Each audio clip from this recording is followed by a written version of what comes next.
rápidamente.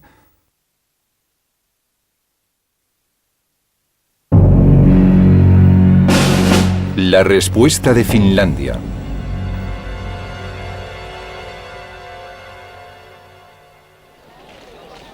En Helsinki, a finales de la primera semana, muchos miembros del gobierno y experimentados militares estaban desesperados. Un comandante más joven y con menos experiencia habría sucumbido ante el pánico. Pero se trataba de la quinta guerra de Mannerheim y evaluó la crisis con calma. Le había sorprendido la potencia de los ataques soviéticos, pero sabía que las largas distancias pondrían a prueba la logística rusa. Aunque los finlandeses habían retrocedido en todas partes, los soviéticos no habían conseguido romper sus líneas. Mannerheim reaccionó rápidamente. Reemplazó al comandante del cuarto cuerpo, que había sido incapaz de evitar el desastre del norte del lago Ladoga, por el general de división Woldemar Haglund, un veterano del 27º Jägers. Reorganizó sus pocos recursos, reforzando el cuarto cuerpo al norte del lago Ladoga y Suomussalmi. Pero mantuvo la mayoría de sus reservas concentradas en el istmo de Karelia. Finlandia podía ceder terreno en cualquier lugar menos allí. Asalto a la línea Mannerheim.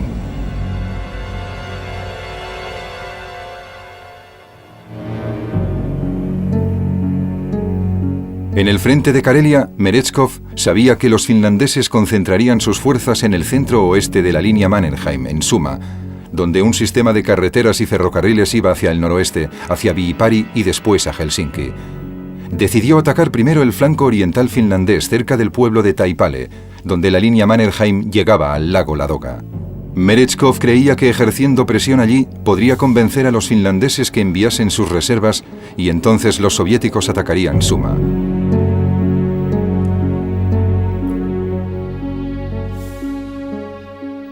Los primeros exploradores rusos cruzaron el río Taipole el 6 de diciembre y encontraron la orilla opuesta aparentemente indefensa. Otros batallones se adelantaron para aprovechar un hueco en la línea Mannerheim. Sin embargo, las cosas no eran lo que parecían. Los desventurados rusos avanzaban hacia una trampa mortal cuidadosamente preparada, cubierta por artillería y ametralladoras finlandesas. La primera oleada cayó ante una lluvia de fuego. Para sorpresa de los finlandeses, los rusos siguieron enviando unidades hacia la trampa. No entendían la estrategia de Merezhkov, que era aceptar una gran cantidad de bajas para que los finlandeses se embarcaran en una batalla de desgaste y alejaran sus fuerzas de Suma. Antes del amanecer del 14 de diciembre, la artillería soviética inició su primer bombardeo importante de la guerra.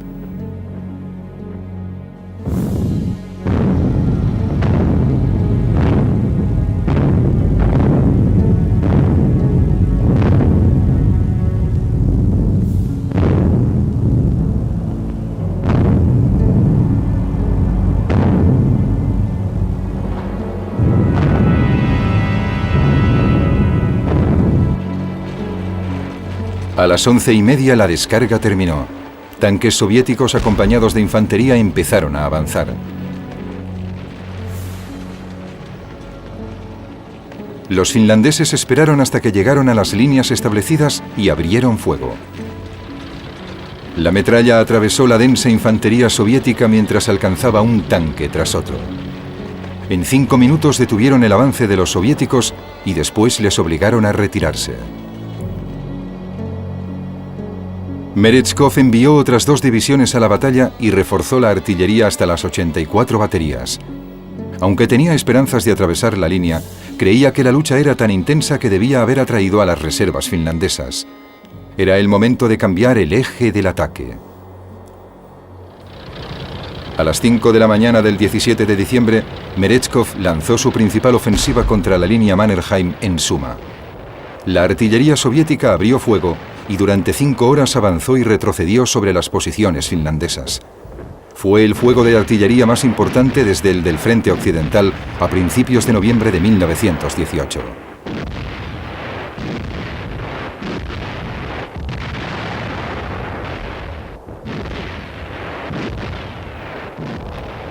Mediante pasillos que la artillería no alcanzaba, los zapadores soviéticos intentaron quitar las minas y apartar los obstáculos. Detrás de ellos rugían los tanques, acompañados por grupos de infantería rusa. Pero la cooperación entre infantería y blindados no fue buena.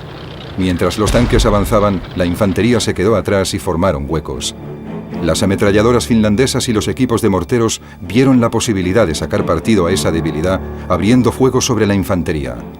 Los tanques siguieron adelante solos hasta la línea de obstáculos antitanque.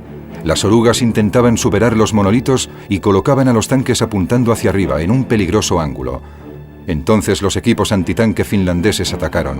El equipo de un cañón antitanque Bofors de 37 milímetros lanzaba sus proyectiles de 1 kilo directamente a la parte inferior de los tanques, destrozando la transmisión o matando a la tripulación.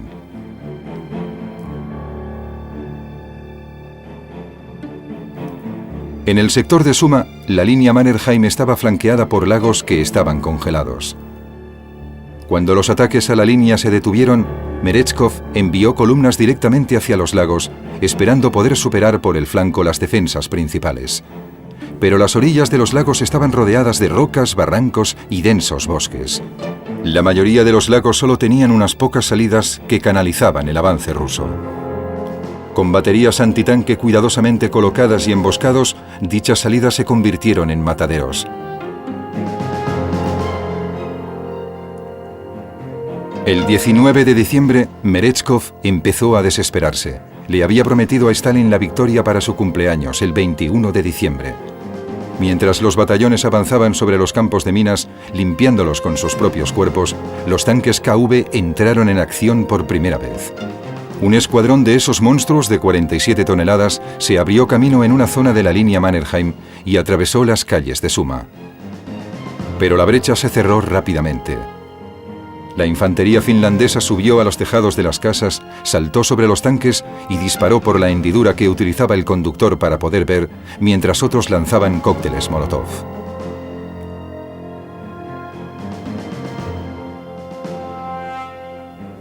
El 20 de diciembre, los comandantes de los blindados de Merezhkov informaron que el asalto había costado 250 vehículos blindados, la mayoría luchando cerca de Suma. Las bajas humanas también habían sido considerables.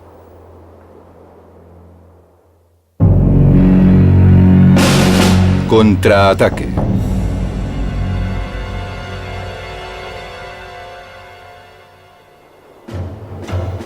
Mientras el general Osterman observaba con sus binoculares la visión de decenas de tanques soviéticos quemados y los montones de cuerpos de soldados rusos, le convenció de que había llegado el momento de contraatacar. Mannerheim era más cauteloso, pero también se dejó llevar por ese contagioso espíritu optimista. A las 6:30 del 23 de diciembre, la artillería finlandesa hizo una descarga de 10 minutos, tras la que avanzaron 3 divisiones, la primera, la cuarta y la sexta, en dirección a los rusos.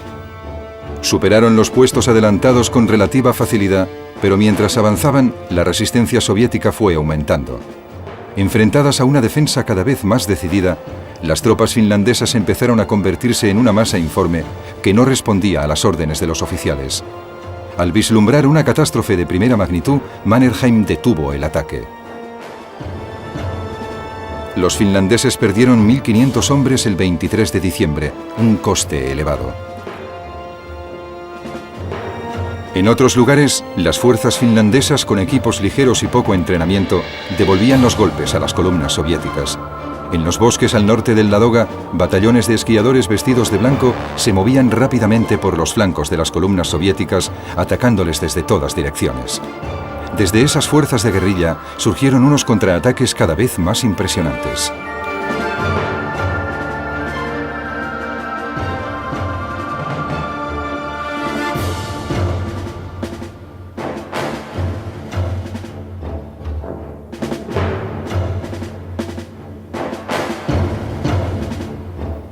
Comenzaron inmediatamente al norte del Ladoga en la zona de Tolvajärvi e Ilomantsi. El día de la independencia finlandesa, el 6 de diciembre, cuando la suerte parecía haber tocado fondo, el coronel Paavo Talvela, un viejo amigo de Mannerheim, se presentó en el cuartel general de Mikkel. Mannerheim fue breve y conciso. Todas las fuerzas del pasillo Tolvajärvi y Ilomantsi fueron designadas como Grupo Talvela. El coronel debía conducirlas hacia el norte y estabilizar la situación. pero era más fácil decirlo que hacerlo. Cuando Talvela llegó al frente encontró a los finlandeses asustados, desmoralizados y listos para retroceder. Talvela actuó rápidamente por si toda la defensa del norte del Ladoga se venía abajo. La mejor manera de devolver la confianza sería proporcionar a sus hombres una victoria rápida. Con una valentía cercana a la temeridad, Talvela seleccionó a algunas compañías y antes de medianoche les hizo cruzar la superficie helada del lago Tolvajärvi para atacar los bivacs rusos. A las 2 de la mañana del 7 de diciembre, 140 finlandeses con 16 ametralladoras se diseminaban por una colina, posición desde la que se dominaba un batallón ruso acampado alrededor de hogueras. Pocas veces habían tenido objetivos tan claros y fáciles. Los finlandeses abrieron fuego. Un fulminante ataque sorprendió a los rusos durante 4 minutos, convirtiéndolos en un montón de cadáveres. Cuando terminaron, todo el batallón había sido aniquilado. Las unidades rusas de los flancos derecho e izquierdo dispararon alocadamente los unos contra los otros. Los finlandeses retrocedieron por el hielo mientras oían cómo los rusos se mataban entre sí. El éxito del ataque devolvió el ánimo a los finlandeses. Al día siguiente, 8 de diciembre, una fuerza que operaba en el norte al mando del coronel Par Elkom emboscó a un batallón ruso que intentaba salir de una ciénaga helada y lo aniquiló. Tras ese éxito, Talvela se sintió confiado y ordenó un contraataque general. Durante los 2 días siguientes, los finlandeses siguieron atacando los flancos de las unidades rusas. La temperatura era de 25 grados bajo cero, las montañas de nieve eran profundas y duras y los rusos no tenían esquís. Cuando los finlandeses avanzaban, los rusos devolvían el golpe con ataques aéreos que ayudaban a levantar la moral soviética, pero que en realidad tenían pocas opciones de localizar a su bien camuflado enemigo. El 21 de diciembre por la noche, 2 compañías finlandesas cruzaron el hielo del lago Tolvajärvi para atacar Oglajärvi desde el norte, mientras otras 2 compañías atacaban desde el sur. Los rusos habían convertido cada edificio en una fortaleza y había que destruirlos uno a uno, con granadas, cócteles Molotov y ataques concentrados. Fue una lucha dura y sangrienta, pero a las 2 de la tarde, los rusos se retiraron.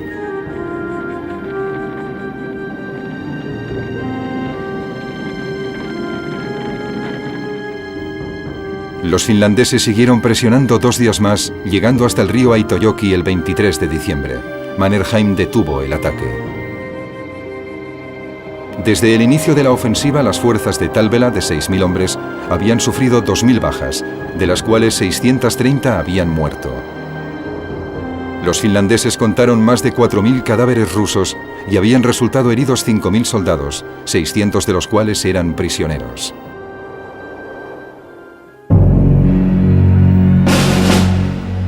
La batalla de los Motis.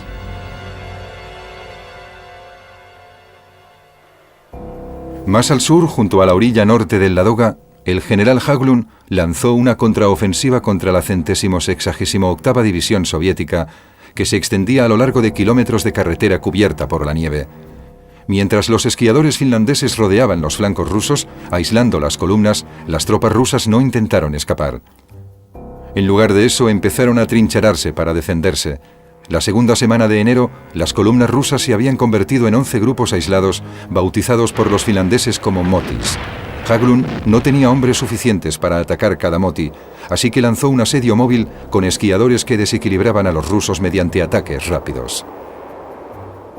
La mayor parte de los motis eran muy potentes para ser atacados directamente. Disponían de decenas de tanques y centenares de armas, y los hombres podían sobrevivir comiéndose sus caballos y gracias al lanzamiento de suministros por parte de la Fuerza Aérea Soviética.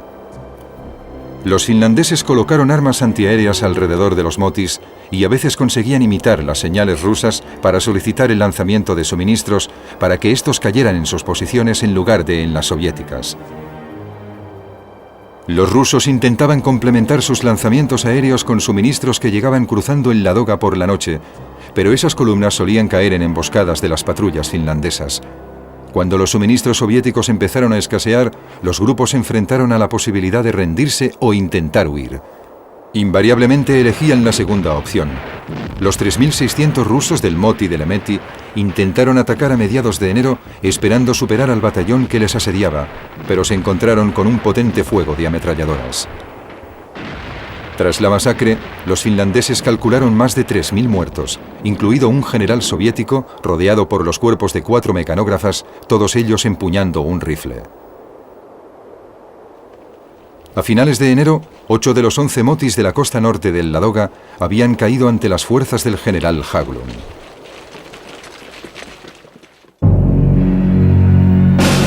Stalin responde.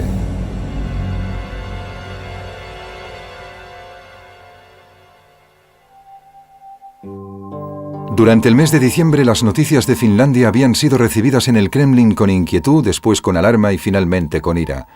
A finales de diciembre, Stalin se reunió con sus jefes militares. Estaba al corriente de que el mundo comparaba su propio fiasco a la hora de vencer a Finlandia con la rápida destrucción de Polonia por parte de Hitler 3 meses antes. Ordenó la ejecución de algunos oficiales que habían fracasado, pero no hubo masacres indiscriminadas. Stalin sabía que el fracaso del ejército soviético se debía en parte a las purgas de oficiales de medio y alto rango. Era un superviviente y la respuesta a la crisis fue pragmática. El distrito militar de Leningrado, que había estado a cargo de la campaña, se reorganizó y se convirtió en el frente del ejército noroeste. Para dirigirlo, Stalin eligió al general Semyon Konstantinovich Timoshenko, un antiguo fabricante de barriles que había demostrado ser un eficaz comandante durante la corta campaña polaca. La primera tarea de Timoshenko fue reorganizar el frente noroeste, creando 2 ejércitos, el 7º y el 14º. Una vez establecida una nueva estructura de mando, llevarían nuevas divisiones. Igual que había hecho Merezhkov antes que él, identificó un corredor de 16 kilómetros de ancho en Suma como el mejor lugar para romper la línea enemiga. Allí organizó 10 divisiones de infantería, 5 brigadas de tanques y 2.800 cañones, suficiente artillería para tener una media de 50 cañones por kilómetro. La ofensiva de Timoshenko.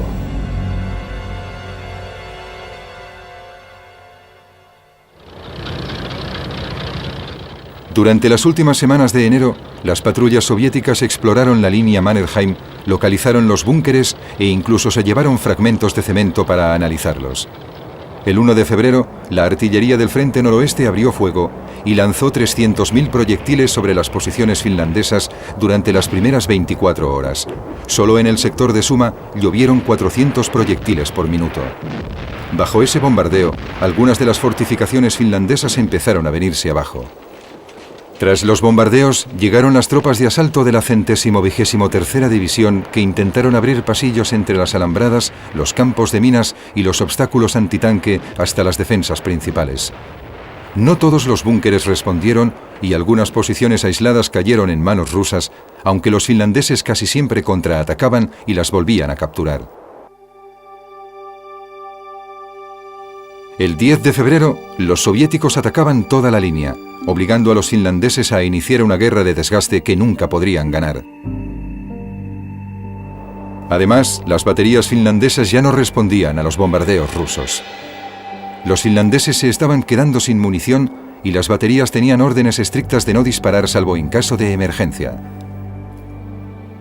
Los soldados finlandeses miraban con frustración cómo la infantería rusa se desplegaba en su frente mientras sus cañones seguían en silencio. Debían confiar en las ametralladoras, los rifles y los morteros para evitar que cruzasen. Pero la línea Mannerheim aguantó.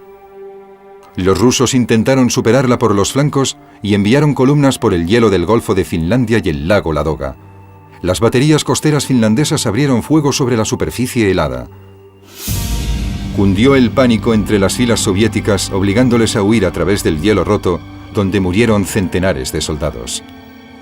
El 12 de febrero, una espesa niebla cubrió el Golfo de Finlandia. Los rusos, avanzando bajo su protección, estaban a 50 metros de la costa cuando la niebla se disipó y las ametralladoras de los defensores les destrozaron.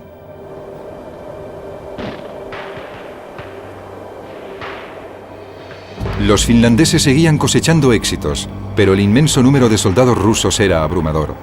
La segunda semana de febrero, los refuerzos finlandeses estaban formados principalmente por chicos de 16 años y reservistas de 50. El 14 de febrero, las bajas del sector de Suma llegaron a un punto crítico y Mannerheim autorizó la retirada. Pero sin Suma, el resto del frente ya no era viable. A las 4 de la tarde del 15 de febrero, Mannerheim ordenó una retirada general hasta una línea intermedia menos fortificada. Los soviéticos tardaron 72 horas en acercarse. El 18 de febrero, las posiciones de la línea intermedia sufrían una presión cada vez mayor. La aviación finlandesa y las señales de radio interceptadas revelaron que los soviéticos estaban llevando artillería y grandes cantidades de munición para nuevos bombardeos. Las defensas de la posición intermedia eran más débiles que las de la línea Mannerheim.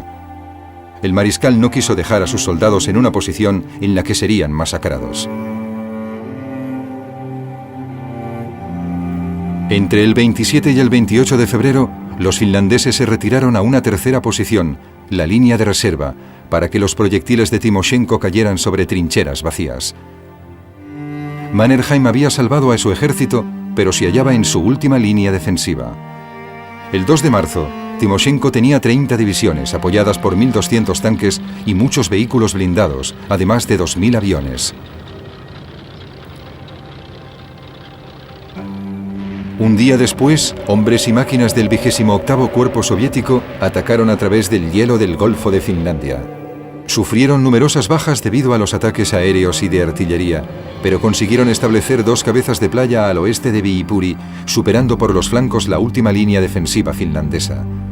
Mannerheim, que estaba gravemente enfermo, sabía que cualquier retraso en la evacuación de Viipuri podía ser fatal.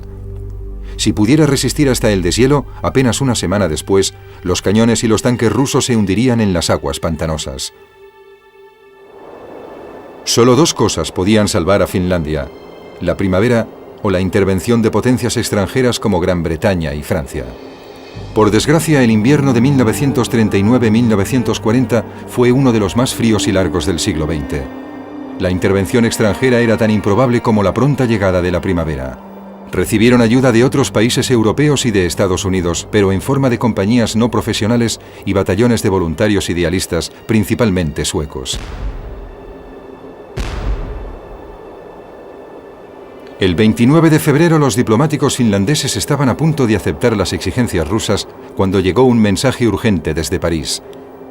El gobierno francés pedía a Finlandia que siguiera luchando y prometía enviar inmediatamente 50.000 soldados y 100 bombarderos. Con esa promesa, los finlandeses rechazaron la oferta de Moscú. Pero el ofrecimiento francés dependía de la cooperación de Gran Bretaña, y ésta quería enviar fuerzas a Noruega y Suecia para interferir en el suministro de metal de hierro a Alemania. A Londres no le interesaba ir a Finlandia. Además, cualquier intervención anglo-francesa destinada a Finlandia dependía de los gobiernos noruego y sueco para cruzar su territorio.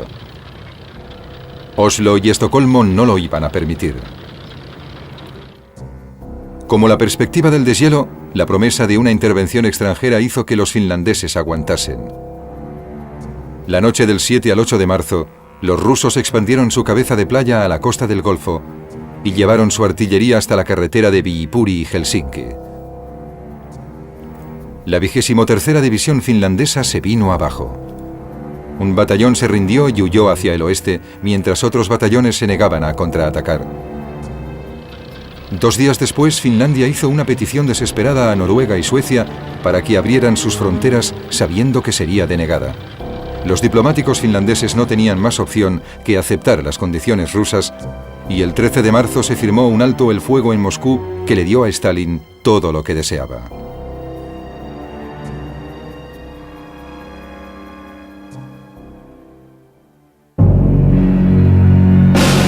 El resultado final.